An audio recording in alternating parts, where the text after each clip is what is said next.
गजर माऊलीचा भक्तांचा स्वधर्म निष्ठावंत भाव भक्तांचा स्वधर्म निर्धार हे वर्म चुकू नये निष्काम निश्चळ विठ्ठली विश्वास पाहू नये वास अनिकांची तुका म्हणे ऐसा कोण उपेक्षिला नाही ऐकिला ऐसा कोणी निष्काम निश्चळ विठ्ठली विश्वास पाहू नये वास अनिकांची मुक्ताबाई नमो त्रिभुवन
ज्ञानंच विदाय भक्तिं विलोकितो येन समाधिराजः वैराग्यवन्तं सुविचारयुक्तं नमामि जोगं शिरसा गुरुं महिं न पारन्ते परमविदुषो यद्य सदृशी स्तुतिर्ब्रह्मादीनामपि तदवसन्नास्वै गिरः अथा वाच सर्वस्वमति परिणामावधिगृह्णन् ममापेश स्तोत्रे हरनिरपवाद परिकरः अहं वाघा स्वहं वाघा प्रेम नगरावारी मल्हारीची वारी माझ्या मल्हारीची वारी सावध होनी भजनी लागा देव करा कैवारी मल्हारीची वारी माझ्या मल्हारीची वारी बोध बुदली ज्ञान दिवटी उजळा महाद्वारी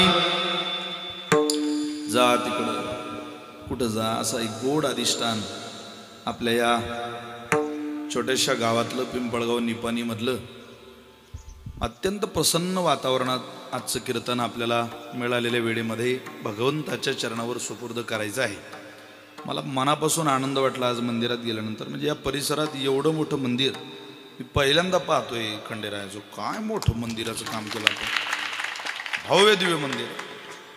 कोणी आला आणि त्याने एकदा मंदिर पाहिलं की त्याचं अंतःकरण प्रसन्न होईल. प्रसन्न चेतसो इतका आनंद या मंदिरात आहे.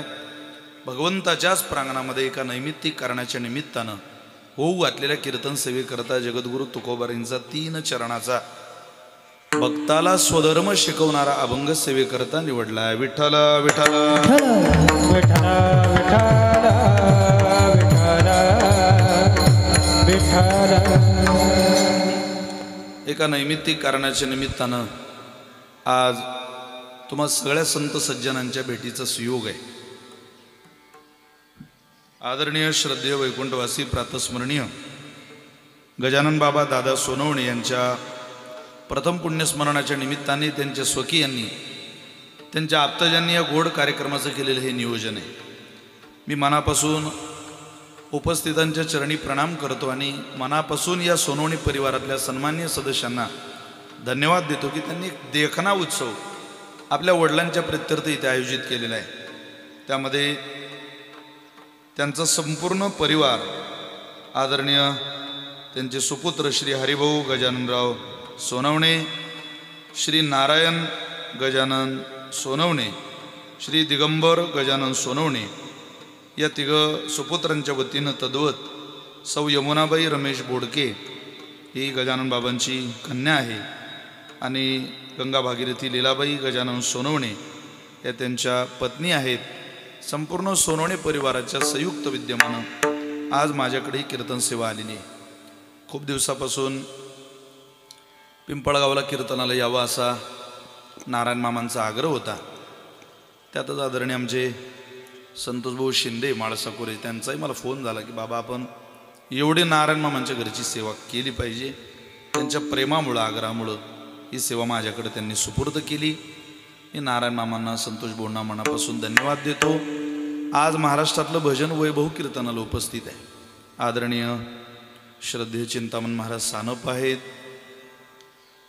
आदरणीय काळे महाराज आहेत, मृदंग साथीला आदरणीय हरिभक्त परायण मुकुंद महाराज आहेत, राहुलदादा आहेत, आदी करून संस्थेची बालगोपाल ही जय बल्लार बाल भजनी मंडळ आदी करून परिसरातून आलेले गुरुकुलातली संस्थेतली सगळी विद्यार्थी मंडळी, भालदार चोपदार विनेकरी या सगळ्यांप्रती आणि श्रीराम साऊंड सिस्टीम नांदूर मधमेश्वर निखिल दादांना सुद्धा मनापासून मी धन्यवाद देतो. गोड सिस्टीम त्यांनी कार्यक्रमाला इथं लावलेली आहे. परिसरातून बरीच मान्यवर कार्यक्रमाला उपस्थित आहे. उपस्थितांच्या सगळ्यांच्या चरणी प्रणाम करतो. आमचे चकोर काका माळसोकोरहून या ठिकाणी आहेत, म्हणजे राजगुरू भाऊ बारागाव पिंपरीहून या ठिकाणी आहेत, आदरणीय आमचे दशरथ भाऊ सांगळे कार्यक्रमाला आहेत. सगळी मंडळी संपर्कात होती. काल परवापासून तर जास्तच फोन आमच्या कैलास भाऊंचे चालू होते, बोडकेंचे, येता की नाही बाबा, येता की नाही. नाही म्हटलं यायचं आहे. मला हे कीर्तन करून तुळजापूरला हिप्पर गेला कीर्तनाला जायचं, पण तरी मी ठरवलं होतं की पिंपळगावला खूप दिवसापूर्वी आपण तारीख दिलेली, आपल्याला गेलं पाहिजे. सगळ्यांचा आग्रहही मोठा त्या निमित्ताने होता. त्यामुळे आपल्या सगळ्यांप्रती करुणा प्रेमभावना समर्पित करतो आणि मिळालेल्या वेळेमध्ये अभंगाची काहीशी सेवा करण्याचा प्रयत्न करतो. विठ्ठल विठ्ठल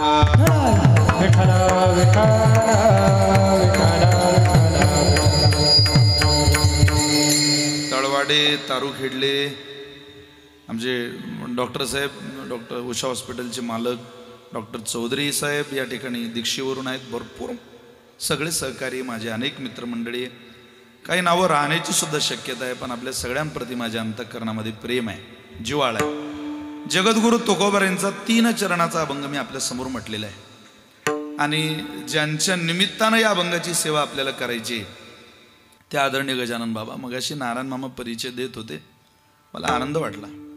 सुरुवातीचा काळ ते उत्तम कलाकार होते, हातामध्ये जादू होती आणि हातातली जादू स्टेजवर व्यासपीठावर संधीनं कधीतरी त्या जादूला जगासमोर मांडावं लागतं, दाखवावं लागतं. आणि ती संधी, ती कला दाखवण्याची वेळ त्यांना अशा स्टेजवरून आली, त्या स्टेजचं नाव तमाशा आहे. तमाशामध्ये काम केलं आणि तमाशाच्या स्टेजवरून आपल्या हाताला कलाटणी देण्याचा प्रयत्न केला. त्यांच्या कालावधीत जे तमाशे होते, माफी मागून बोलतो, काही लोकांची कीर्तन ऐकली ज्यांच्या कीर्तनात कधी ज्ञानोबरींची ओवी येत नाही, कधी गीतामाऊलीचा एखादा श्लोक येत नाही, तुकोबारींचं प्रमाण येत नाही, अशी कीर्तन आपल्याला ऐकायला मिळतात. पण पूर्वीची तमाशे जर आपण पाहिली, तुकोबारींची प्रमाण काय, संतांच्या वाणीचा आधार काय, अहो गवळणी काय, त्या गजानना महाराजांचं स्तवन काय, गणपती बाप्पाचं स्तवन काय, रागदारी त्यांची तयार, एक राग ऐकावा आणि श्रोत्याचं मन प्रफुल्लित करावं. असे जुने जाणते कलाकार तमाशाच्याही स्टेजवर आपल्याला या महाराष्ट्रानं पाहिलेले, महाराष्ट्राच्या संस्कृतीतला लोककलेतला तो एक भाग आहे. त्यामुळं त्या स्टेजवरही वारकरी संप्रदायाच्या विचाराला मात्र ज्यांनी तिलांजली दिली नाही, नंतरच्या कालावधीत त्यांनाच त्या क्षेत्रात, कारण तिथं चुकीचीच माणसं भेटतात महाराज, त्या क्षेत्राचा वीट आला. त्यांनी स्वतः वारकरी संप्रदायामध्ये स्वतःला वाहून घेतलं, उत्तम मृदंगाचार्य झाले. मृदंगाचार्य झाल्यानंतर वारकरी संप्रदायाची उत्तम सेवा त्यांनी या गावामध्ये केली. अन्नदानाचा छंद असलेलं एक गजानन बाबा नावाचं व्यक्तिमत्व, नावातच त्यांच्या गजानन आहे. हो, गजानन आनंद, गजानन करदे आनंद अशी म्हणतात आमच्याकडे. आमचं विदर्भ प्रांतात जरा गाव येतं, आम्हाला फार जवळ आहे गजानन महाराजांचं नगर, सद्गुरू गजानन महाराज फारच जवळ. आणि गजानन नावाच्या माणसाला जर खाऊ घालायचा छंद असेल तर मला असं वाटतं तो सगळ्यात मोठा छंद इथं गजानन बाबांनी जोपासला. तुम्ही गजानन महाराज संस्थान शेगावच्या कोणत्याही शाखेत जा, तुम्हाला जवळ असलेली शाखा त्र्यंबकेश्वरला जा, इतकं सुंदर जेवण मिळतं तिथे. का ते जेवू घालतात? कारण ज्या वेळेला एका खोडाला टेकून स्वानंद सुखनिवासी अवधूत ताल योगी योगी राजा गजानन महाराज उभे, प्रचंड भूक लागलेली आहे, विदर्भातली कोळी कोळी भाषा पंगत बसलेली आहे, सगळी वाढते पंक्तीत फिरताय. काही सामाजिक राजकारणात काम करणारी माणसं पंक्तीला पदार्थ कुठं कमी पडू नये याकरता फिरताय. त्यावेळेला गजानन महाराज आवाज देत आहे, मला भूक लागली रे, मला अन्न दे रे, मला वाढ रे, माया पोटात कावळे बोंबलून राहिले रे, मला अन्न दे रे. कोळी कोळी भाषा महाराजांची विदर्भात. चल रे गोसावड्या, तुला पाहिजे का अन्न? काढून द्यावं गजानन महाराजांना तिथून. महाराजांची भूक मावत नाही, खोळाला टेकून महाराज उभे.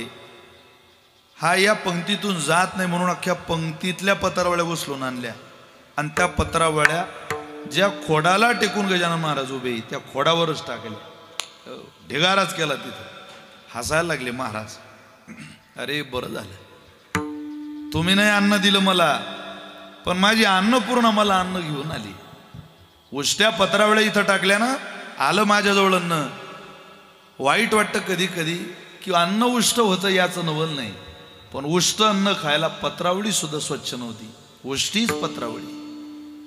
उष्ट्या पत्रावळी घेऊन भक्षण करीती भाताचे कण, तेजस्विनीची कांतिमय तनु, असा तपस्वी माघ सप्तमी पुण्य दिवसी प्रगटला योगी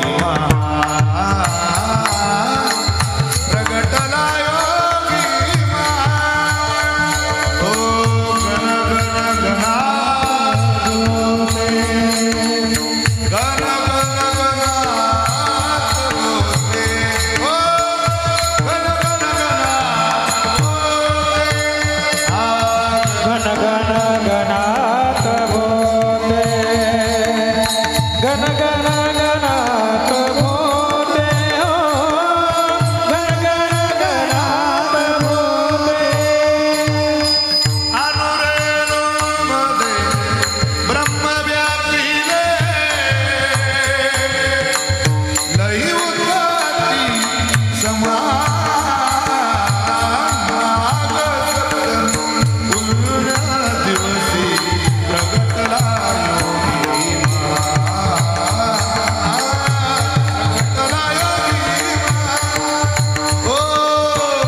पत्रावळीवरच उष्ट अन्न. पण ज्या गजानन महाराजांना उष्ट अन्न खायला या जगानं पत्रावळी सुद्धा उष्टी दिली, त्याच गजानन महाराजांच्या शाखेमध्ये संस्थांमध्ये आपण जा. गण गण गणात बोते म्हणता बरोबर पंचपक्वान्नाचं ताट भक्ताच्या पुढे येतं. ही क्रांती या राज्यात गजानन महाराजांनी केलेली आहे. आज महाराष्ट्रात फक्त 10 मुलं घेऊन जा तुम्ही गजानन महाराज संस्थानला. आम्हाला भजनाला साहित्य पाहिजे. रामनवमीला जा, ऋषी पंचमीला जा, प्रगट दिनाला जा, 3 दिवस फक्त साहित्य पाहिजे. फॉर्म भरला, टाळ घ्या, 10 टाळ, विना, पखावाज, ग्रंथ, एकनाथी भागवत, ज्ञानेश्वरी, गाथा, बसायला आसन, सगळंच. आमच्या तर भजनाची सुरुवातच गजानन बाबाच्या टाळाने झाली. त्यामुळं गजानन या नावाप्रती प्रचंड आदर, प्रचंड सन्मान या राज्यामध्ये. तो एक गजानन गणपती बाप्पाच्या नावाने, त्यानंतर मग स्वानंद सुखनिवासी अवधूत ताल योगी राजा गजानन महाराजांच्या नावाने. असंच गजानन नाव आई वडिलांनी दिल्यानंतर आपल्या आयुष्याचा प्रवास करणारे आपले हे गजानन बाबा, ज्यांना गजानन बाबाच म्हणायचे, त्या गजानन बाबांनी वारकरी संप्रदायाच्या सेवेतून, अन्नदानातून, लोकांच्या सेवेतून, सामाजिक कार्यातून, समाजकारणाचाही त्यांना आनंद होता, आवड होती, अशा विविध अंगी अष्टपैलू एक असलेलं व्यक्तिमत्व आज त्यांनी इहलोकाचा प्रवास संपून वर्ष झालं. आणि वर्ष झाल्यानंतर वर्षपूर्ती मात्र त्यांच्या परिवाराने खूप चांगली आयोजित केली. त्यामध्ये मी तिन्ही सुपुत्रांना, त्यांच्या कन्येला आणि पूर्ण परिवाराला शतशः धन्यवाद देतो. आणि मिळालेल्या वेळेमध्ये या अभंगाची काहीशी सेवा तुम्हा सगळ्या श्रोतृगणांच्या साक्षीनं करण्याचा प्रयत्न करतो. विठ्ठल विठ्ठल.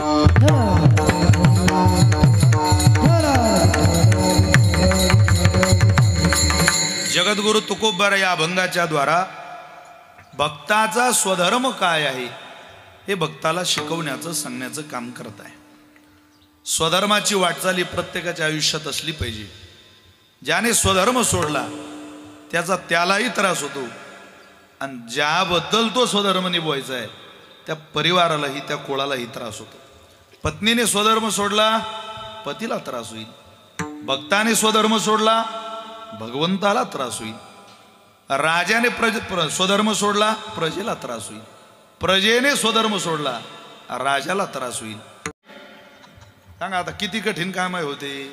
म्हणजे सोनं जास्त झालं तर त्याचा वापर कुठं करावा, काय करा. जग फार प्रगल्भ झालं महाराज. म्हणजे आता दोन लोकांचा हात धरता येत नाही, एक पेंटर आणि दुसरा टेलर. या दोघांनी जे केलं ती फॅशन होऊन राहिली सध्या. टेलरने कसंही कपडा शिवू द्या ती फॅशन होते, आणि पेंटरने कसंही रंग मारू द्या ती फॅशन होते. का जगामध्ये फार वाटचाल सोजवळतीची राहिलेली नाही. तसं इकडं सुद्धा झालेलं आहे. याची जाणीव तुकोबाऱ्यांना असल्यामुळं तुकोबारे म्हटले त्या स्वधर्माची जाण भक्त म्हणून आपल्याला असली पाहिजे.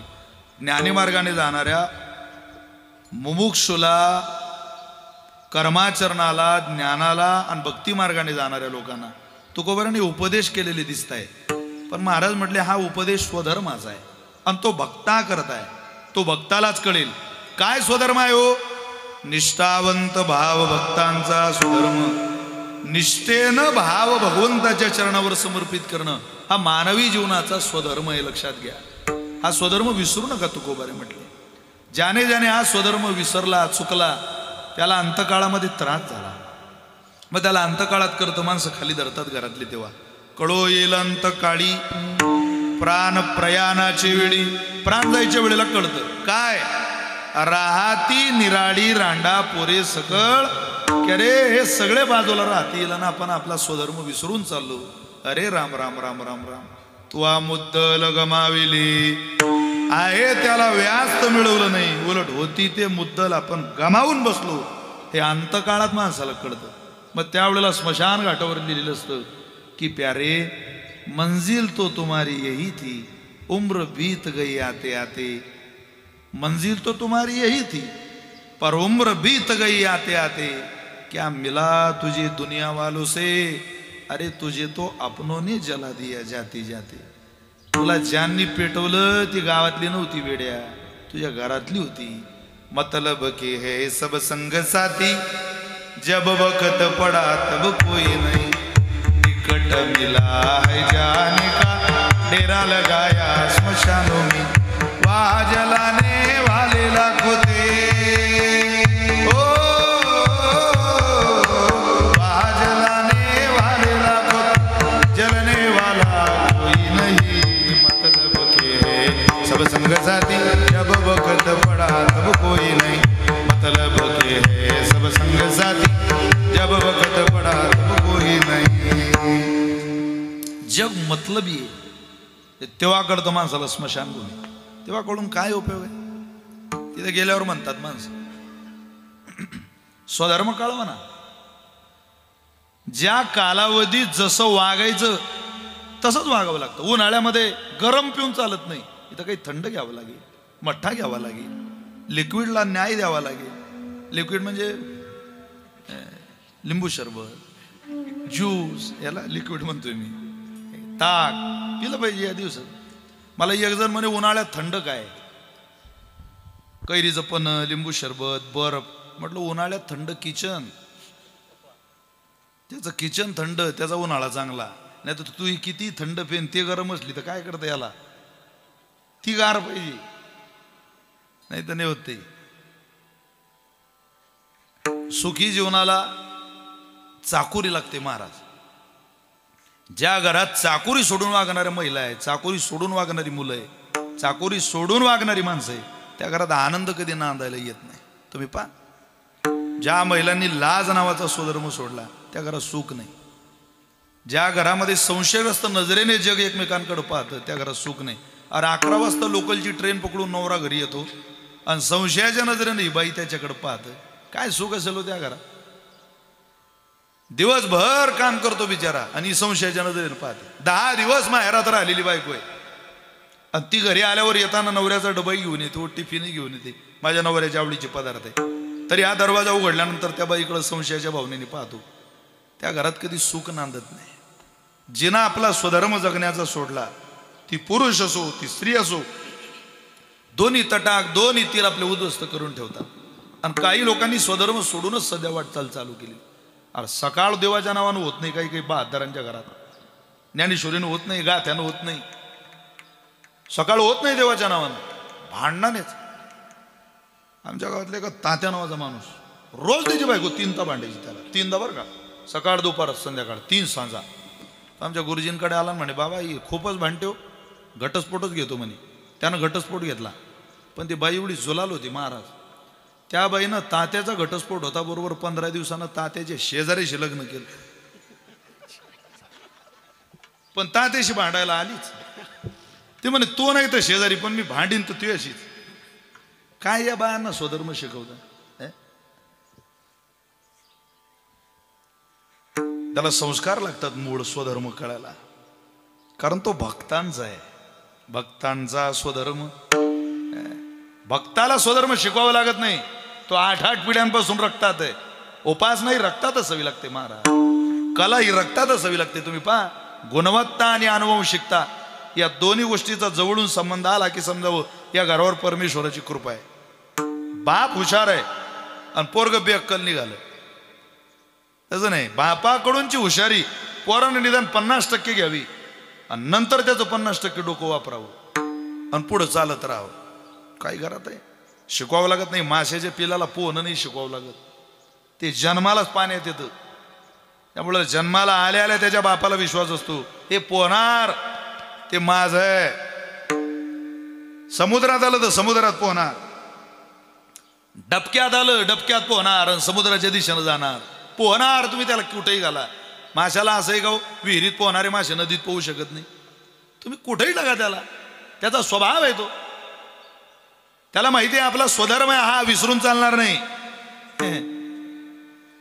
पण विसरता येत नाही. तशा आपल्याला मूळ सवयी लागून गेल्या या भौतिक सुखातल्या, की हेच सुख माझं आहे, हेच सुख माझं आहे. ते आपलं नसतं पण तेच माझं आहे. एका घरी चहा घ्यायला गेलो, त्या म्हातारीचा पोरगा असा हात जोडायचा, काय म्हणायचा, राम राम राम राम राम राम राम राम राम राम. पुढं कोणी असो नसो, राम राम राम राम.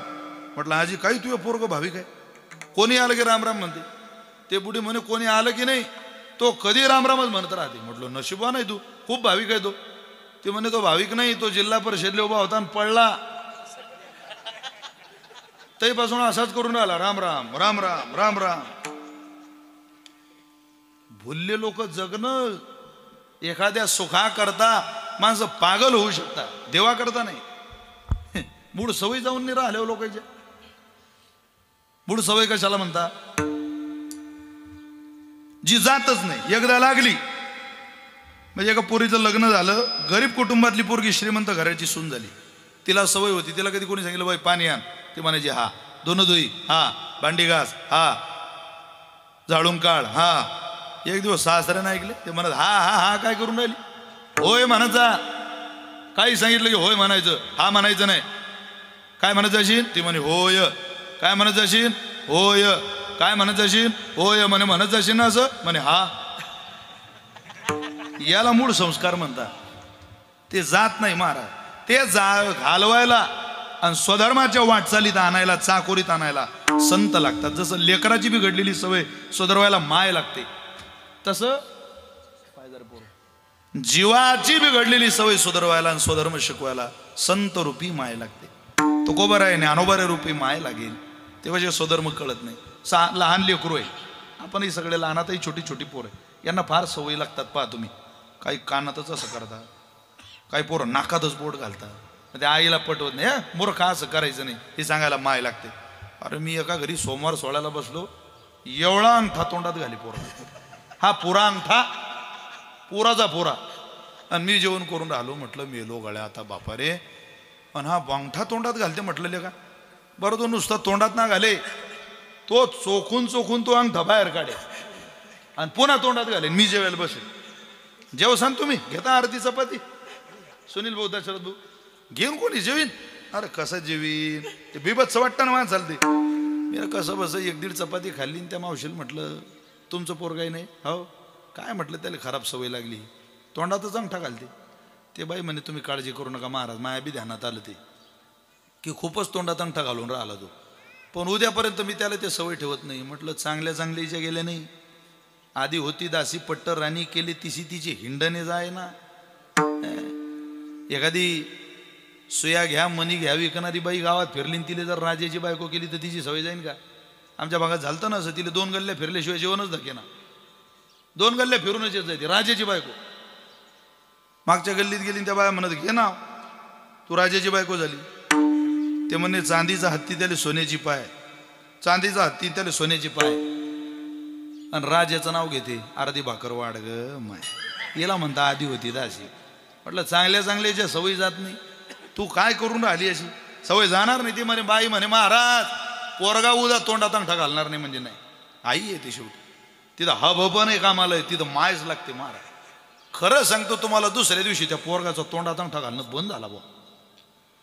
मी त्या बाईचे पाय धरले, म्हटलं मावशी एका रात्रीतून काय केलं तुम्ही नेमकं असं की तुमचं पोरग तोंडात अंगठाच घालत नाही?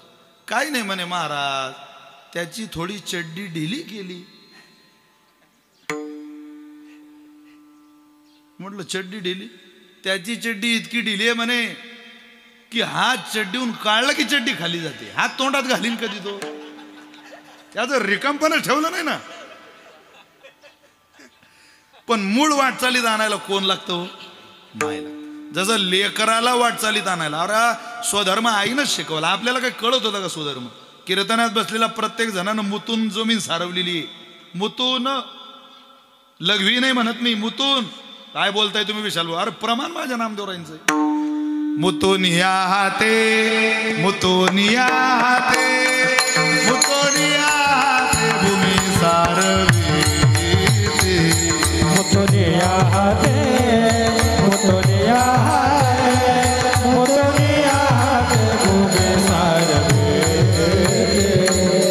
मुतून या हाते भूमी सारवी, मुतून या हाते भूमी सारवी,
पुसती दोघे जण बलराम कृष्ण. काय प्रमाण आहेत नामदेवरांचे, अत्यंत गोड. काय संतांची प्रज्ञा हे कळत नाही. कोण्या काळात, कोण्या विचारात आणि कोण्या अवस्थेत त्यांनी प्रमाण काढली असतील, पण स्वधर्म शिकवायला माय लागते. ते म्हटले, अरे देव जरी असला तरी लघवी करू नको, घाण करू नको, शरीर भरू नको, हे सांगायला यशोदाच लागते महाराज. हे सांगायला देवकीच लागते, मायला लागते देवाची. तसं जीवाला सारवायला आणि स्वधर्म जगात शिकवायला इथं वाटचाल कशी करायची, जन्माला आलेल्या पोराला शिकवावं लागतं. पाळणे म्हणायच्या जुन्या महिला, स्वधर्माचा पाळणा होता. वनात राहुनी सीतामाईने लवकुश सांभाळिले, ओ मन आईचे डोले, बाळाचा पाळणा गले. आजही आपल्याकडे पाळणे नवीन नाही, तेच आहे. नदीला पूर असता अंधार, कृष्णासी सांभाळिले बाळा, कृष्णासी सांभाळिले. मात्या पित्याचा आशीष भास्कर. तुम्हाला मलाही बाळ आहे, आपण बाप आहे महाराज. आपलं सुख त्या बाळात आपण पाहतो, ज्याला लहान बाळ आहे. ओ मात्या पित्याचा आशीष भास्कर, ओ ऐसे जरी बिबले, मन आईचे डोले, बाळाचा पाळणा गले रे, मन आईचे डोले, बाळाचा पाळणा गले. जुन्या महिला म्हणायच्या, 18 भार वनस्पती, फळे फुले ओळती, पावित्या पोखरणी, नदी गंगा वाहती, ज्या घरी कुल स्त्रिया, राजराणी व संपत्ती, हे सुख सांडोनिया, कासया योग सेविती, प्रियसी मदालसा, सोहम तुझो रे बाळा, प्रियसी मदालसा, सोहम तुझो रे बाळा. ही स्वधर्माची माय. आता काय आईलाच विचारलं स्वधर्म कुठं गेला, तर ते म्हणते स्वधर्म नांदायला गेला. पहिल्या दिवशी फिल्मी दुनियेत जन्माला आला बाळ शाहरुख, आणि पाळणा हलवी अशोक सराफ, जो बाळा जो पाळणे म्हणता बा. काय स्वधर्म कळणार आहे. जसं स्वधर्माची वाटचाल ही लेकराला आईकडून मिळते. बाळा असा सुवाग, तुला आनंद मिळेल. कळेवर घेऊन खाणंही कळत नाही तेव्हा ती शिकवते. आणि मग त्या बाळाला स्वधर्म कळाला की मोठा झालेल्या बाळाला ती सांगते, बाळा तुझ्या आईची तुझ्या बापाची इज्जत जाईल, असं वागू नको. लहानपणात कळत नव्हतं तेव्हाही सांगत राहिली, आणि जेव्हा कळायला लागलं तेव्हाही सांगते. तसं तुकोबर आहे, भक्ताला भक्त असला तरी स्वधर्म सोडू नको बाबा. अरे हा आपला धर्म आहे, आपण नाही पालन करणार तर कोण पालन करेल. वेळोवेळी वेळोवेळी वेळोवेळी त्या गोष्टीचा आघात करतात. स्वधर्माचीच वाटचाल आयुष्यात असली पाहिजे. तुकोबारांनी बरोबर भक्त निवडला आणि भक्ताला स्वधर्म शिकवला. हा अभंग सगळ्यांकरता नाहीये, केवळ भक्तांचा स्वधर्म आहे. तुकोबारे म्हटले कोणालाही नाही. ज्याला यातलं काहीच कळत नाही त्याला काय सांगायचं, काहीच नाही. त म्हणजे तपेलही नाही, त म्हणजे तत्वही कळत नाही, त्याला श्लोक म्हणून दाखवायचा का, त्याला रागदारी सांगायची का, त्याला ओव्या सांगायच्या का. अरे काय कळणार आहे. या उपाधी माझी गुप्त ज्ञानोबाराय बोलतात, ते चैतन्याशी सर्वगत ते तत्वज्ञ संत स्वीकारिजे, तैसे विचारता निरसले, सहजे प्रपंच सांडवले, तत्वता तत्व उरले, ज्ञानी यासी. हे ज्ञानी लोकांचं काम. तुम्ही जर ज्ञानी असाल तर निवडा स्वधर्म. कधी कधी वाईटातून वाईट माणसाला काढावं लागतं, कधी कधी चांगल्यातून वाईट बाजूला काढावं लागतं, कधी कधी वाईटातून चांगलं बाजूला काढावं लागतं, आणि कधी कधी चांगल्यातून चांगलं निवडावं लागतं. तुकोबारांनी या अभंगात चांगल्यातून चांगलं भक्ताला सांगितलंय. कधी कधी वाईटातून वाईट निवडायचं असतं. अख्खा वर्ग मूर्खांचा आहे आणि त्यातून एक पोरगा निवडायचा आहे, म्हणजे मूर्खच वर्ग मूर्खच काढायचंय बाहेर. साहेब आले राम राम राम राम राम. गावात प्रवेश केला, शाळेत गेले, गुरुजी दिसले, नमस्कार. किती क्लास आहे, वर्ग आहे तुमच्याकडे? म्हटले 3. कोणते? 4थी 5वी 6वी. बरं बरं. पोरं कसे आहेत? खूप हुशार आहे. 5वीतले मुलं कसे? खूप तयार आहे. 4थीतले खूप हुशार आहे. किती वर्ग हुशार आहे 4थीचा? खूप हुशार आहे. मला 4थीच्या वर्गात न्या. साहेबांनी 4थीच्या वर्गात आणलं. बसलेला वर्ग. हा वर्ग हुशार आहे? खूप हुशार आहे साहेब. यातला सगळ्यात हुशार विद्यार्थी हाय, हा पुढं बसलेला आहे, याला उठवा. काय नाव आहे रे? रामदास. वा, हुशार आहे? खूप हुशार आहे साहेब तो. गुरुजी म्हणतात तुम्ही काही विचारा त्याला, तो काहीचे काहीच उत्तर देते. खूप हुशार आहे, विचारा तुम्ही. का रे 35 आणि 35 रे? तो म्हणे 80. मग मी तर सांगूच हुशार आहे तो, खूप हुशार आहे साहेब. अरे पण तो 80 सांगून राहिला ना. सांगू द्या म्हणे, सांगले तर हे बाकीचे 100च्या पुढे. हा बी 120 सांगे पहिले मी नाही आले, दाबदूब करू नाही शिलोक आणला. तुम्ही काळजी नको, अजून 5-6 महिन्यात मी त्याला 10 उतरवतो. सांगेन तो 70 कधीतरी. पण हा खूप हुशार आहे. म्हणजे निवडायचा आहे मूर्खच, मूर्खांमधून मूर्ख निवडला.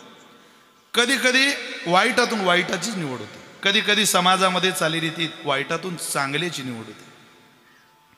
वाईटातून चांगले निवडणारे 3 रत्न या देशात जन्माला आले. 1, आई चुकीची निघाली तरी देव सोडला नाही, भरत. बाप चुकीचा निघाला तरी परमात्मा सोडला नाही, प्रल्हाद. आणि भाऊ चुकीचा निघाला तरी परमात्मा वचन सोडलं नाही, विभीषण. रामायणामधून काय घ्यावं? दुसऱ्याची बायको सोडून आणायची, मेलो तरी सोडायची नाही, हे घ्यायचं का? ते नका घेऊ.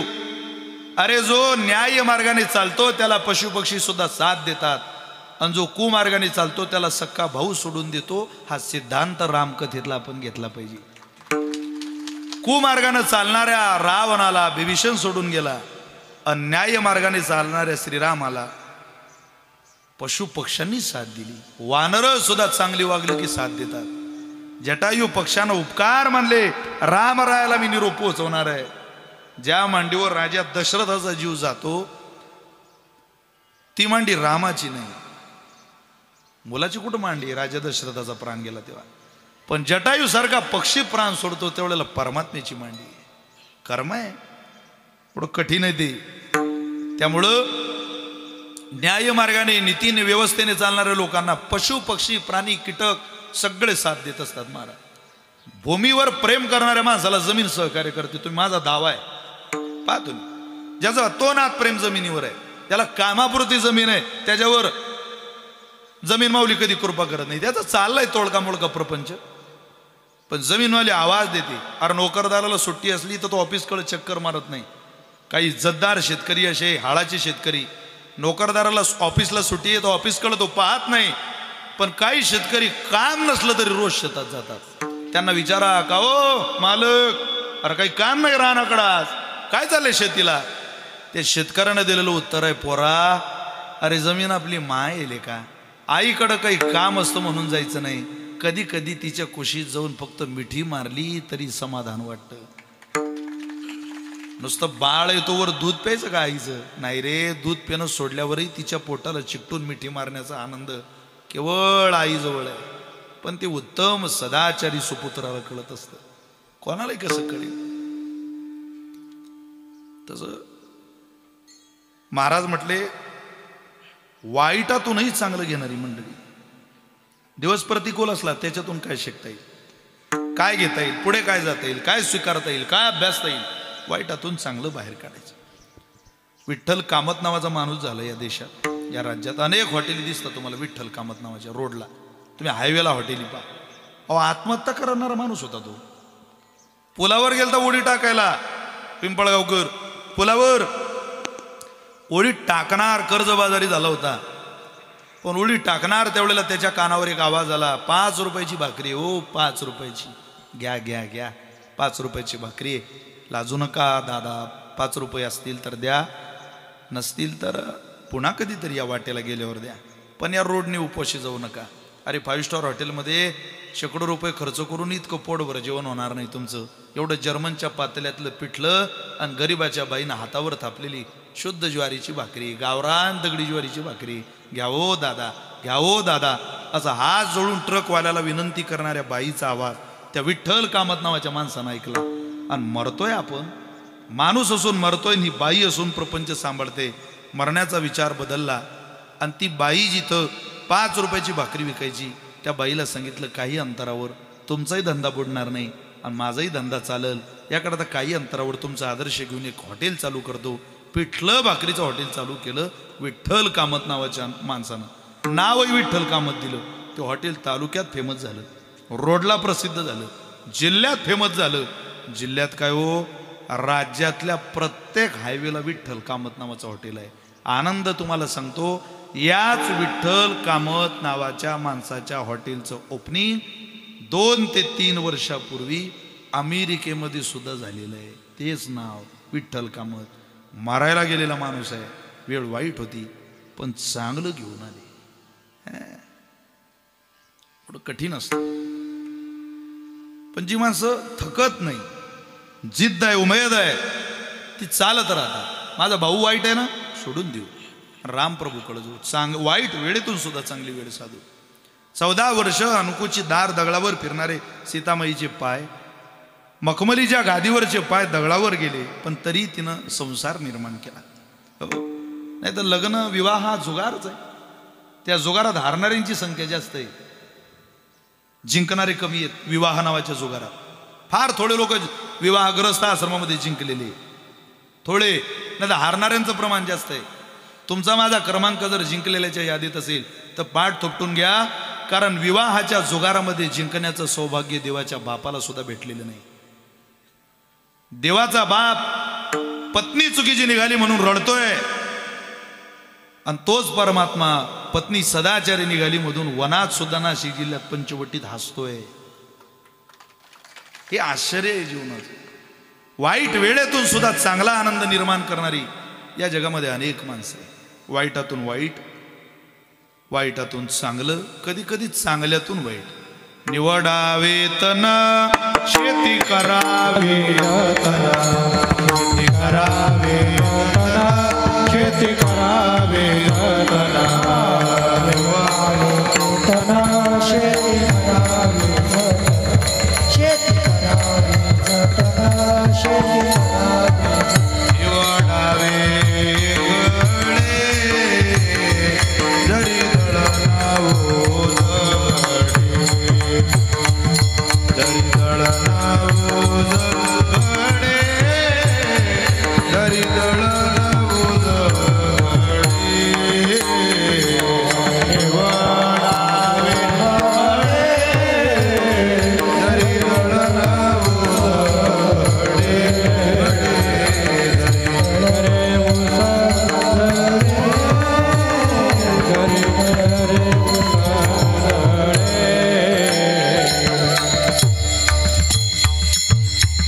चांगल्यातून वाईट बाजूला करावं लागतं. वेळ शिकवते माणसाला.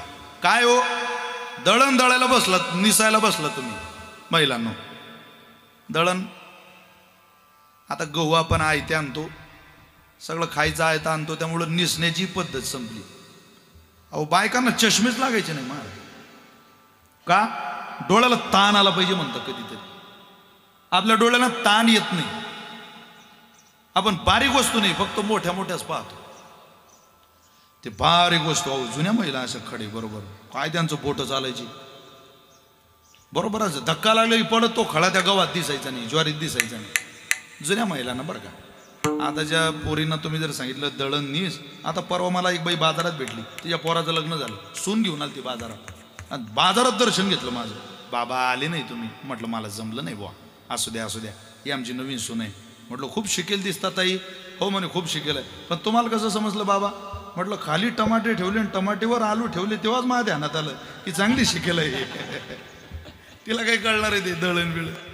आता जात नाही दळण नाही, ते आपण जुनं ऐकायचं. दळण दळीते सख्या श्रीहरी, आळ चोरीचा माझ्यावरी, ओव्या गाऊनी स्वरात दासी जनीच्या घरात.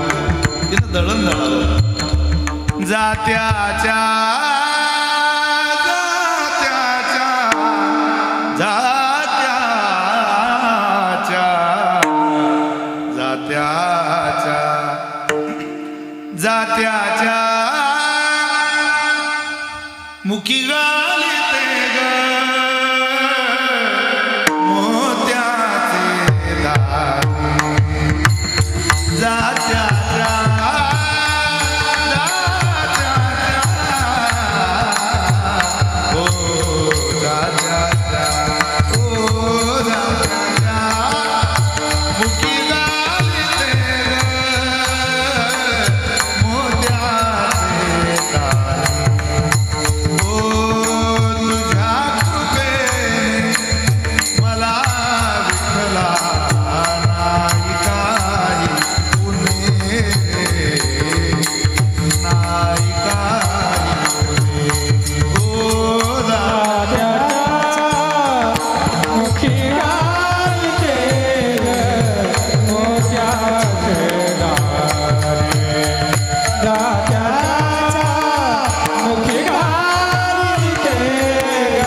सुर हे तुझेच डोळे. काय जनाबाईची काय काय वचन आपल्याला जनाबाईच्या संबंधात ना ऐकायला मिळतात.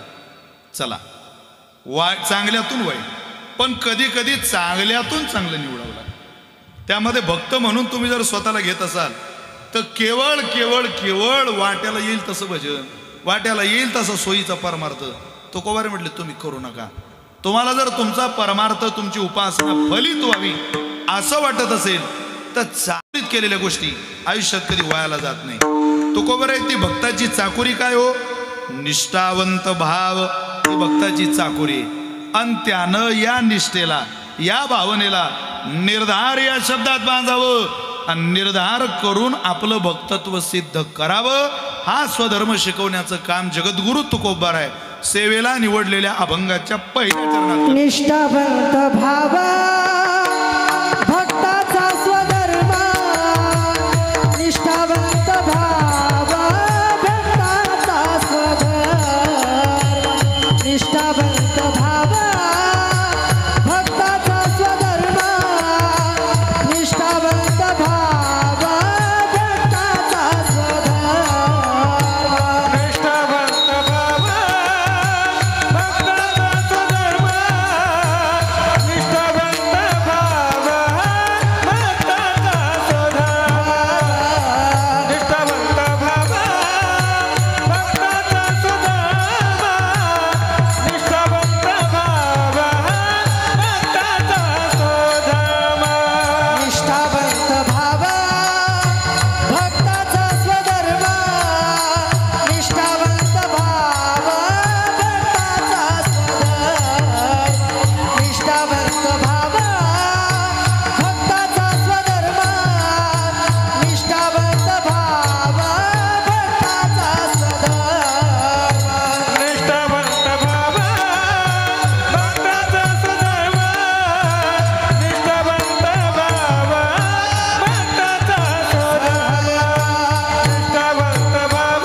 निष्ठावंत भाव भाव भक्तांचा स्वधर्म.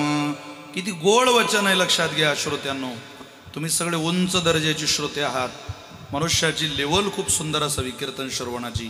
तुकोबारांच्या अभंगवाणीचा पहिला शब्द आहे निष्ठा. आयुष्यात काहीही माणसाचं वाटोळ हो, निष्ठा सोडू नका, निष्ठा निसट करू नका. निष्ठा पाहिजे भगवंतावर. निष्ठावंत भाव भक्तांचा स्वधर्म. निष्ठेनं परमार्थ केला पाहिजे. टाळ वाजता बरोबर माणूस मंडपाच्याच दिशेने गेला पाहिजे.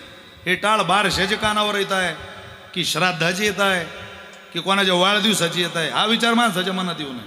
टाळ वाजले ना मी कीर्तनात गेलो पाहिजे, याला निष्ठा म्हणतात. नाही नाही आपल्याला काय बोलावलं काय, अरे नसेल आठवण राहिली, नाही नाही आपलं काय नाव होतं का पत्रिकेत, अरे जागा नसेल पत्रिकेत, काय इतका ताण घेतो. पण फोन तरी लागला नसेल. समजूत बदलावी लागते परमार्थामध्ये, तेव्हा निष्ठा टिकते. तशी निष्ठा टिकत नाही. आणि निष्ठेनं पाचारण करावं आपल्याला. खरोखर जीवन यांचं निष्ठेनं भरलेलं आहे असं म्हणावं. आता आज गजानन बाबांबद्दल तुम्हाला सगळ्यांना आनंद वाटतोय की या माणसाने त्यांच्या जीवनातल्या ज्या अवस्था होत्या त्या साध्य केल्या. कोणत्या कोणत्या? अस्ति, जायते, वर्धते, विपरिणमते, अपक्षयते, विनश्यती. या 6 अवस्था सांगितल्या श्रुतिमातेनं देहाच्या. हे थकणार आहे. अस्ति, जायते, वर्धते, विपरिणमते, अपक्षयते, विनश्यते. म्हणजे हो अहो तरुण पोरगा भेटला की गावातले लोक भेटतात. काय बाळू, अरे काय खावडतो का नाही बुंदी? वयात आलेल्या पोरा तो म्हणतो मी अख्ख्या पिंपळगावाला बुंदी खाऊ घालायला तयार आहे, पण योग तर येऊ द्या.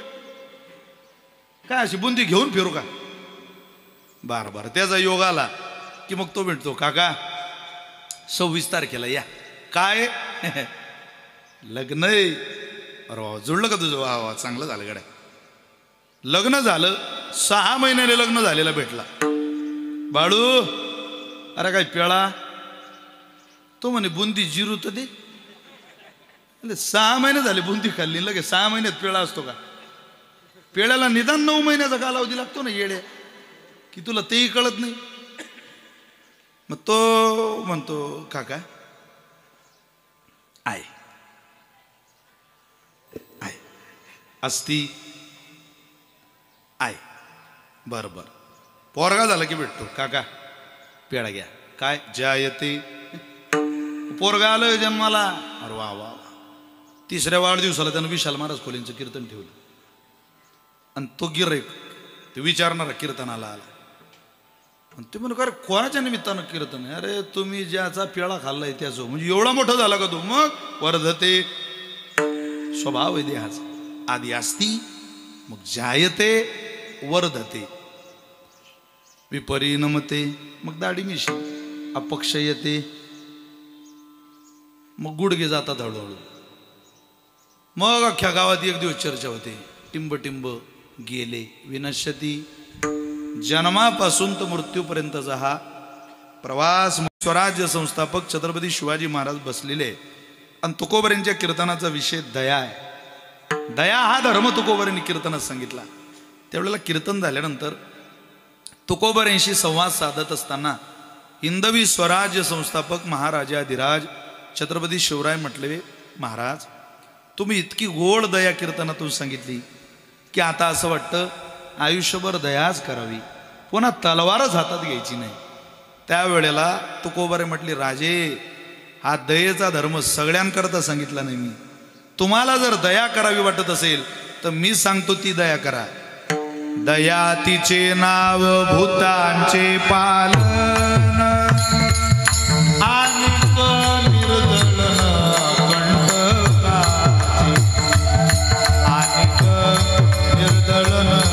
कंटकाचे, आणि निर्दलन कंटकाचे, आणि निर्दलन कंटकाचे.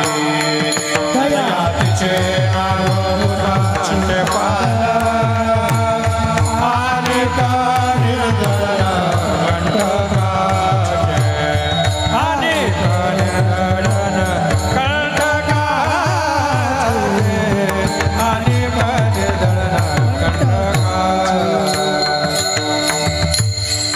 आणि तुम्ही तुमच्याच कार्यावर निष्ठा करा ठेवा. का? तुमची रक्तानं भिजलेली तलवार सुद्धा महाराष्ट्राकरता दयेची. दया तिचे नाव भूतांचे पालन, अनिक निर्दलन कंटकाचे.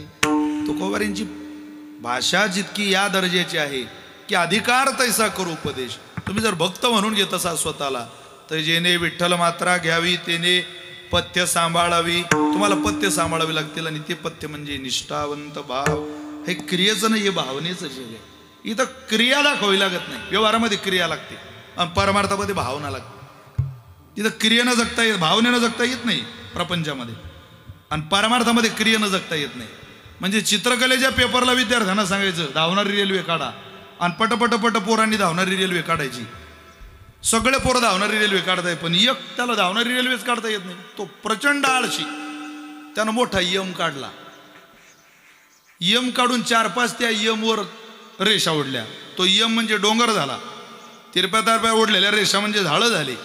स्केल घेतली पट्टीनं 2 सरळ रेषा ओढल्या. रेल्वे रूळ झाली आणि खाली एक वाक्य लिहिलं, गुरुजी रेल्वे धावतच आहे, फक्त ती बोगद्यात गेलेली. फक्त ती बोगद्यात गेलेली. पण गुरुजी येते. आपण जरी 5Gच्या जमान्यात असलो तरी ते गुरुजी आहेत ना.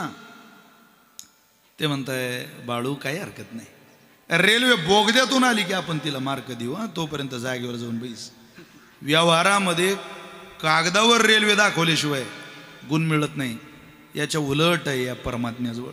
जा खंडेरायाजवळ आणि त्यांना म्हणा, काय तुमची साधन सामुग्री नाही हो आणू शकलो आज. पिंडीवर बेल सुद्धा अर्पण करायला तुमच्याकडे नाहीये.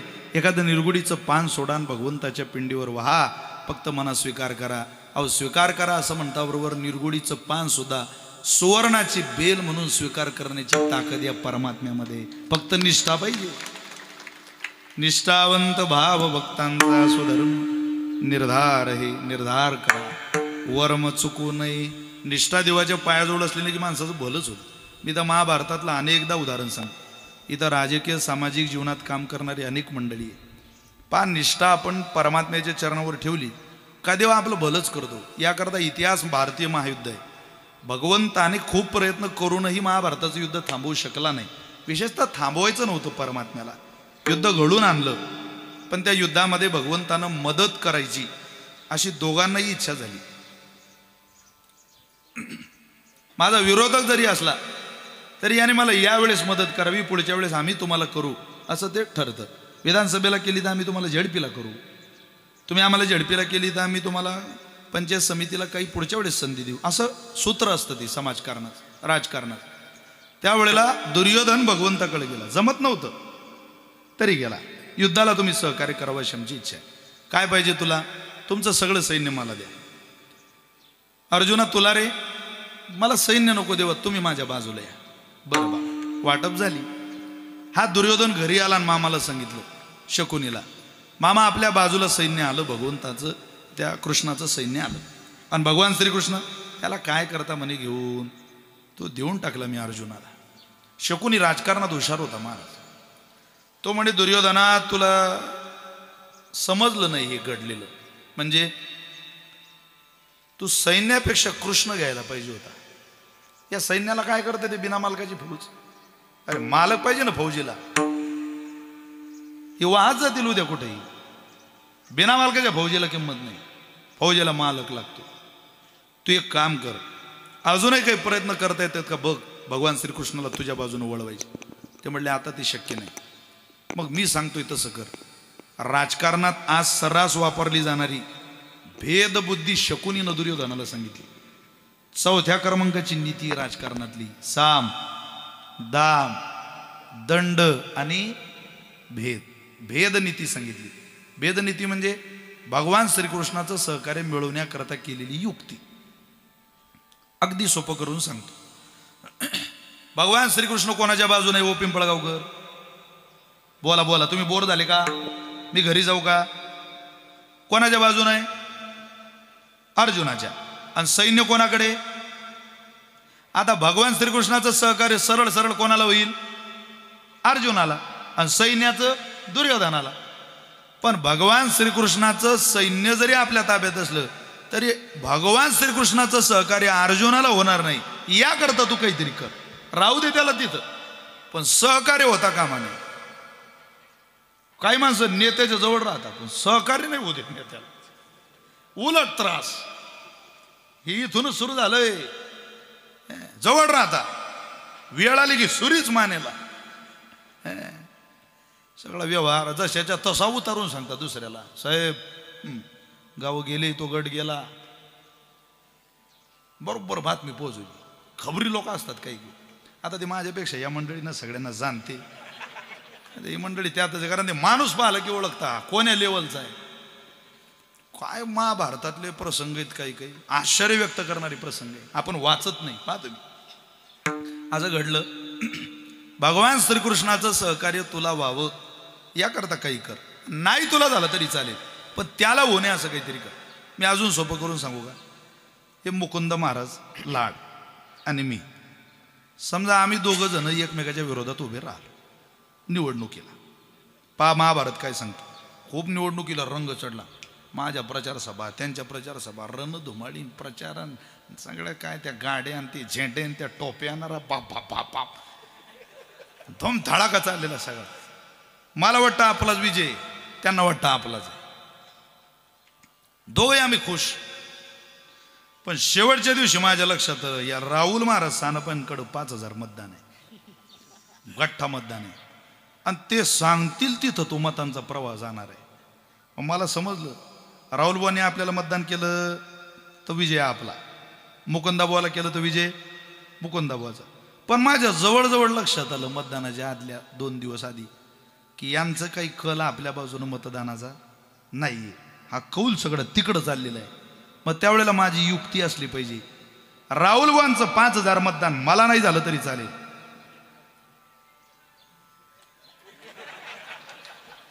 याला भेदनीती म्हणतात. पण ते मुकुंदाबुवालाही होता कामा नाही, तसंच केलं बुवा. कृष्ण तुला सहकार्य करणार नाही, अर्जुनाला त्याचं सहकार्य होणार नाही, असं काहीतरी कर. गेला दुर्योधन देवाच्या भावाकडे. घरातला माणूस फुटल्याशिवाय माणसाची ताकद कमकुवत होत नाही. भाऊच पळू म्हणे त्याचा. नमस्कार केला बलराम दादाला. दादा काय बरी आहे का तब्येत? चांगली. तुम्ही कसे काय आले पण आमच्याकडं? एकदम अपोजिट बाजू. दादा येऊ नये पण मला वाईट वाटलं म्हणून मी आलो. म्हणजे तुमचा रोज अपमान होतोय दादा. तुम्ही मोठे, कृष्ण लहान, सगळा मान कृष्णाला. आम्हाला वाटतं मान तुम्हाला भेटला पाहिजे, पण तुमचा मान नाही पाठ राखलं जात आहे दादा. मग तुम्ही काम करा दादा, तुम्ही आमच्या पक्षात या. बलराम दादाला म्हणतोय. कोण म्हणतोय? दुर्योधन. आणि मी तुमच्या पक्षात आलो तर तुम्ही काय कराल? दादा तुम्ही इकडे आले, आम्ही तुमचा सन्मान राखू. आम्हाला 2 उपमुख्यमंत्री करावे लागले तरी चालतील दादा, तुम्ही इकडे या, इकडे या. बलराम दादा दुर्योधनाकडे गेले, बाजू मजबूत झाली. 5 तुकोबऱ्यांनी काय प्रमाण दिलंय. बरोबर अर्जुनाकडे विजय आणायचा होता. भगवंतानं काय केलं? महाभारतातले गोड प्रसंग आहेत जे आपण ऐकून प्रसन्न होऊ की काय भगवंतानं आपली युक्ती चालवली भक्ता करता. केवळ अर्जुनानं श्रद्धा भगवंताच्या पायावर ठेवल्यामुळं झालं असं. दुर्योधनाच्या बाजूनं बलरामदादा गेल्यानंतर दुर्योधनाची बाजू मजबूत झाली आणि परमात्म्याला चिंता निर्माण झाली की आपला भाऊ तिकडे जायला नको होता, आपला भाऊ तिकडे जायला नको होता. घडलं असं. परमात्म्यानं भगवंतानं त्याचा एक सेवक बोलावला. अर्जुन चिंतित होता, काय होईल काय होईल, काळजी करू नको, थोडा वेळ थांब. सेवकाला सांगितलं उद्या दुर्योधनाच्या पक्षाची आढावा बैठक आहे, त्या बैठकीत जायचं. आणि तिथं गेल्यानंतर तिथं बलरामदादा बसलेले असतील. आवाज द्यायचा नाही, इशाऱ्याने बलरामदादाला बाहेर बोलवायचं, आवाज द्यायचा नाही. आणि त्यांच्याशी बोलायचं. त्यांच्याशी बोलून मी काय करू? अरे फक्त बोल. काय विचारू त्यांना? विचार तुमची तब्येत कशी आहे बुवा, विचार तुला वाटेल ते विचार, काय हीच काळजी नाही. माझा उद्देश एवढा आहे, कृष्णाचा एक माणूस जाऊन फक्त बलरामदादाशी बोलतोय हे त्या बसलेल्यांना दिसलं पाहिजे. काय बोलतोय त्याच्याशी मला घेणं नाही. एवढं त्या बसलेल्यांना दिसलं की माझं काम झालं. देवानं सेवक पाठवला आणि दादा बसलेले होते. तुमच्या मागचे दादा, हो त्यांना पाठवा. बलराम दादाला बोलवलं. बलराम दादाला वाटलं आपल्याला भेटायला कोण आलं? भगवंताचा सेवक. काय रे? मला भगवान श्रीकृष्णानं पाठवलं. हां, तुमची तब्येत कशी काय? अबे हा टाईम आहे का तो तब्येत विचारायचा? हे संशय घेतील ना माझ्यावर सगळे. तुझं मुंडकं तोडू का? निघ. पण माझी काय चूक आहे दादा? आता तुमच्या भावानं पाठवल्यावर म्हटल्यावर आम्ही सेवक माणसं, शिपाई माणसं, आमच्यावर तुम्ही राग धरता. तिकडून तो बाबा राग धरता. चल. तो निघून गेला आणि बलराम दादा येऊन त्या बैठकीत पुन्हा बसले. सगळेच दादाला विचारत होते, दादा कोण होतं? म्हटले कृष्णाचा माणूस होता. काय म्हणे? तब्येत विचारत होतो तो. काय बोलता दादा? अरे या टायमाला कोणी तब्येत विचारतं का दादा? हा टाइम आहे का तो तब्येत विचारायचा? खरं सांगा काय म्हणे. दादा म्हणत अरे खरंच तब्येत विचारत होता तो. दादा तुम्ही काही म्हणा गड्या, तुम्ही शरीरानं इकडे आणि मनानं तिकडे. असा राग आला बलराम दादाला. ते म्हणत मी जर कमंडलू उचलून पळत निघालो तर तुमचा कधी विजय झाला तर आपलं नाव बदलून ठेवजा तुम्ही. मी ज्या दिवशी कमंडलू उचलेल त्या दिवशी तुमचा पराभव. तसंच झालं. बलराम दादाने कमंडलू उचललं आणि दुर्योधनाचा पराभव झाला. त्यावेळेला स्वतः अर्जुन महाराज भगवंताजवळ आले आणि विचारलं देवा हे फळ कशाचं? हे फळ फक्त निष्ठावंत भाव, भक्तांचा स्वधर्म. अरे मला माझ्या भक्तापेक्षा कोणी मोठं नाही. मग त्या भक्ताच्या विजयाकरता स्वतःचा भाऊ जरी आडवा आला तरी मी त्याला तीर्थयात्रेला पाठवतो. महाराजांनी दिलेलं प्रमाण आहे. नसायची बंधू पांडवा पारखा, नसायची बबरू पांडवा पारखा, दुराविला सखा बळी भद्र, दुराविला सखा बळी भद्र. देवानं ठरवलं तर बळीराम दादाला तीर्थयात्रेला पाठवतो. हा परमात्मा आहे पिंपळगावकर. निष्ठेनं त्याच्या चरणावर श्रद्धा भावना समर्पित करा. ज्या दिवशी वेळ तुमची येईल त्यावेळेला भगवान परमात्मा भक्त म्हणून त्याच्या भावापेक्षाही तुमच्या पाठीशी उभा राहिल्याशिवाय राहणार नाही. महाराज तो निष्ठावंत भाव जोपासण्याकरता नेमकी त्याच्या प्रती किती आत्मीयता असली पाहिजे हो. निष्काम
विठ्ठली विश्वास.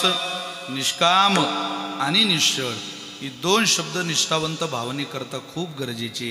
तुकोबारे म्हटले तुम्ही निश्चळ परमात्म्याची सेवा करा, निष्काम सेवा करा. त्याच्या सेवेत मला काही मिळावं या भावनेत त्याची सेवा करू नका. मला त्याने खूप दिलेलं आहे या भावनेत त्याची सेवा करा. विश्वासानं सेवा करा. विश्वास शब्द आहे. निष्काम निश्चळ विठ्ठली विश्वास. पाहू नये वासानिकांची. इतरत्र तुमच्यावर येऊन कोणी कृपा करेल अशा अपेक्षित जीवन जगू नका. विश्वासानं परमार्थ करा. पत्नीने नवऱ्यावर विश्वासानं प्रपंच केला तर तो सुखाचा आहे, संशयात केला तर दुःखाचा आहे, पराकोटीच्या त्रासात केला तर कधी आनंद उपभोगायचा. खूप नातं दिसायला खूप चांगले दोघंही पती पत्नी, पण अजिबात एकमेकांचा विश्वास नाही. 15 दिवस माहेरात जाते असं सांगून गेलेली बायको संध्याकाळी पोचल्या माहेरातून नवऱ्याला फोन करते, मी 15 दिवस येणार नाही घरी. तो म्हटलं ठीक आहे, आनंदाची गोष्ट आहे, 15 दिवसानं येईल मी. हो हो ये 15 दिवसानं. तुम्ही कुठे? हा म्हणे मी घरी आहे. ती म्हणे पण माझा विश्वास नाही होऊन राहिला. तो म्हणे सोनू तुझा माझ्यावर भरोसा नाही? अगं मी घरीच बसलोय बाई. नाही पण मला पटत नाही. पंख्याचा आवाज आहे.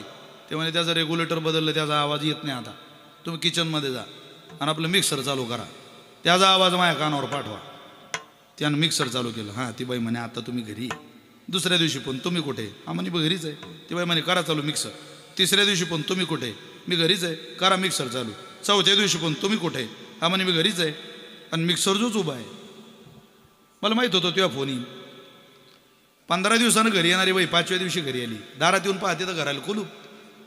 शेजारनीले म्हणते काकू माझ्या नवरा कुठे? म्हणे बाई तू गावाला गेली त्या दिवशीपासूनच तुझ्या नवरा थैलीत मिक्सर घेऊन हिंडून राहिला. तो प्लग पाहून पिन खोजते तुला आवाज ऐकवते, त्याला मी काय करू? अरे ज्या घरात विश्वास नाही तिथं करोडो रुपये पडलेले असू द्या, तिथं आनंद नसतो त्या प्रपंचाचा. पण ज्या भक्तीत, ज्या गृहस्थ आश्रमात, ज्या व्यवसायात, व्यापारात, उद्योगात, ज्या क्षेत्रात आपण काम करतो ते विश्वासानं केलं ना, विश्वासास पात्र असण्यासारखं केलं ना, भगवंत पाठीमागे उभा राहतो. निष्काम निश्चळ विठ्ठली विश्वास पाहून येवासा निकांची. जर असं जगलात तर तुकोबारे म्हटले तुका म्हणे ऐसा कोण उपेक्षिला नाही ऐकेला ऐसा कोणी. देवानं कोणाची उपेक्षा केली असं कानावर सुद्धा ऐकायला आमच्या आलेलं नाही, आणि तुमच्याही येणार नाही ऐकला ऐसा कोणी. निष्काम निश्चळ विठ्ठली विश्वास पाहून वास अनेकांची. विठोबा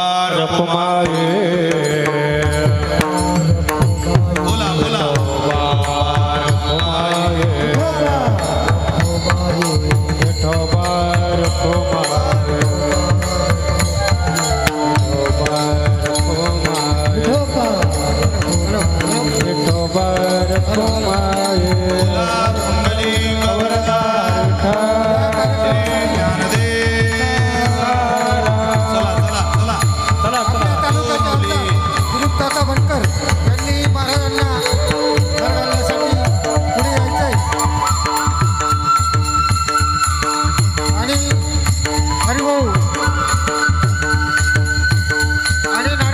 सर्व बंधू चंडी पुढे यायचे.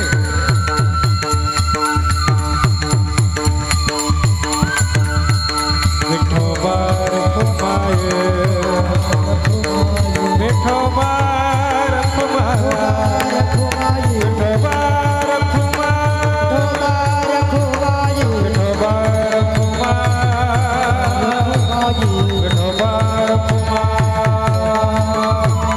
विठोबार फुमाये विठोबार फुमाये.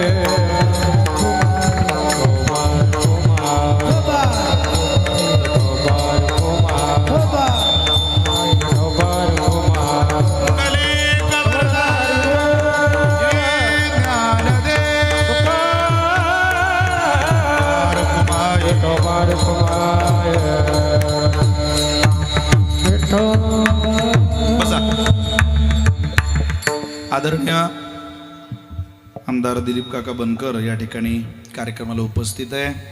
या परिवारावर त्यांचं असलेलं नितांत प्रेम आहे. नारायण मामांविषयी असलेली प्रेमाची अत्यंत विनयाची भावना या परिवाराच्या द्वारा त्यांच्याकडे आहे. भरपूर समाजकारणात काम करणारी माणसे. मी आलो तेव्हापासून ते हसताय. आमदार हसणारी फारच कमी सापडते आता हे समीकरण. काही आमदार झाल्यावरही आनंद उपभोगता येत नाही. यार आता तर आनंद घ्या जरा. नाही कायम ताणात काय किती ताण घेता. इथं 40% समाज तुमच्या कायम विरोधात आहे. तुम्ही कितीही चांगले वागा, कितीही जीव वाळून टाका, 40% समाज तुम्हाला कधीच नावं ठेवणार, कधीच चांगलं म्हणणार नाही. ते नावं ठेवणार आहे. 60% लोक तुमच्यावर प्रेम करतात. त्यातही गंमत आहे. कधी कधी ते 40 मधले 60 मध्ये जातात, तर कधी कधी ते 60 मधले 40 मध्ये घुसतात. काळ आहे तो. समाजकारणात काम करणारे माणसानं हसलं पाहिजे. हसत नाही लोक. हसून घे 300 वर्ष नाहीये. तर आनंद भक्ती क्षेत्राशिवाय नाही. बनकर काकांना दादांना मनापासून धन्यवाद. समाजाची सेवा करण्याची संधी मिळाली. एक गोड व्यक्तिमत्व आहे नाशिक जिल्ह्यातलं. कायमच त्या परिसरामध्ये आल्यानंतर ज्यांच्याविषयी ऐकायला मिळतं, भगवंत त्यांच्या हातून खूप चांगली कामं करून घेऊ, समाजाची हितोपयोगी कामं करून घेऊ ही प्रार्थनासुद्धा या निमित्तानं आपण मुक्ताबाईला भगवान खंडेरायाला करूया. परिवाराच्या वतीनं त्यांनाही धन्यवाद देतो. ऊन खूप झालेलं आहे आणि कीर्तनाची वेळ संपलेली आहे. वेळेच्या मर्यादेत कीर्तन करायला मलाही आवडतं. कीर्तन वेळेत सुरू झालं, वेळेत संपवलं पाहिजे. 12 वाजले. नारायण मामांनी जर काही आयुष्यात गोळा केलं असेल तर मला असं वाटतं चौफेर नजर फिरवली की ही नारायण मामांची प्रॉपर्टी दिसते. इतकं मामांनी आयुष्यात गोळा केलं. गजानन बाबांना निश्चित आनंद असेल. माझा मुलगा अशा पद्धतीची वाटचाल करतोय. त्या तिघही सुपुत्रांना, बहीण यमुनाबाई, त्यांनाही मी मनापासून धन्यवाद देतो. सगळ्यांना वंदन करतो. या परिवाराला आतापर्यंत तुम्ही जसं सांभाळलं, राजकारणात, समाजकारणात, तालुक्यात एक नावलौकिक मिळवलेला हा सोनवणे नावाचा परिवार आहे. त्या परिवारावर वडील असेपर्यंत तुम्ही खूप प्रेम केलं. तसंच प्रेम वडिलांच्या पश्चात सुद्धा या परिवारावरती आपण करावं. या परिवाराला सांभाळावं. या परिवाराच्या चुक्या, या परिवाराचे अपराध आपण पोटात घ्यावे.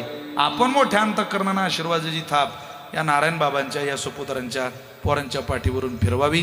काय लागू म्हणतो पिंगळा, काळजी करू नका तुम्ही. म्हणतो बरं का. या बाल भजनी मंडळाला नारायण मामांनी सिस्टीम दिली, साऊंड सिस्टीम. भजना करता एकदा जोरदार टाळी या परिवाराकरता वाजवा. आनंद आहे. भजन होईल, टाळाचा आवाज येईल, काहीतरी स्वरमंडल त्या सिस्टीमवरती छेडल्या जाईल, असा आनंद आहे.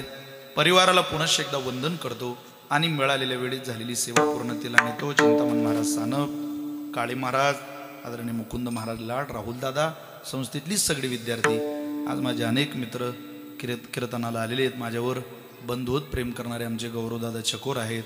माझे बंधू सागरदादा सानप आहेत. यांनाही मी मनापासून धन्यवाद देतो आणि मिळालेल्या वेळेतली ही सेवा भगवंताच्या चरणी सुपूर्द करतो. संतांचं ऐकून खूप आनंदी जगा, आणखी आनंद द्विगुणित होईल. नाही तर एक दिवस तो काळ येईल, पिंपळगावकर तुम्हाला दोरखंडानं बांधल, मलाही बांधल, तुम्हालाही बांधल, भक्ती केली नाही तर, आणि घेऊन जाईल यमपुरीला. तेव्हा नाथ महाराज म्हणतात, जा यमपुरीला, आमच्या बापाचं काय जाणार आहे. काय प्रमाण होते, हे जरी नाही काल तरी दुसरा येईल, हे जरी नाही काल, हे जरी नाही काल मग दुसरा येईल, हे जरी नाही काल. सरते शेवटी बा हाळ बांधून नेईल, सरते शेवटी बा हाळ बांधून नेईल, सरते शेवटी बा काळ बांधून नेईल, सरते शेवटी बा काळ बांधून नेईल. एका जनार्दनी अंत काय माझा येईल, एका जनार्दनी आमच्या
सगळं रोज आहे का गाये नाचे उडे हसा गा नाचण्याने माणसाचं मन हलकं होतं गाण्याने माणसाचं मन पवित्र होतं सगळी सूचना झाल्याशिवाय कृपा करून कोणी उठणार नाही सगळी मोठी मोठी मंडळी कार्यक्रमाला आहेत आपल्याकडून एक 5-7 मिनिटाच्या शांततेची अपेक्षा आहे मी आपल्या सगळ्यांची माफी मागून माननीय राज्याचे उपमुख्यमंत्री अजितदादा पवार यांचे सहकारी संभाजी दादा नेमकं 7 ते 8 तुळजापूरला कीर्तन आहे केवळ आपल्या परिवारातला उत्सव होता म्हणून इतका प्रवासाचं नियोजन केलं त्यामुळे आम्हाला थांबवू नका मला तेवढी सुटी द्या अशी विनंती सगळ्यांना करतो ज्ञानेश्वर माऊली ज्ञानराज माऊली विठ्ठल जय जय बोले पुढे वेळेवा पुढे नाही उच्चारी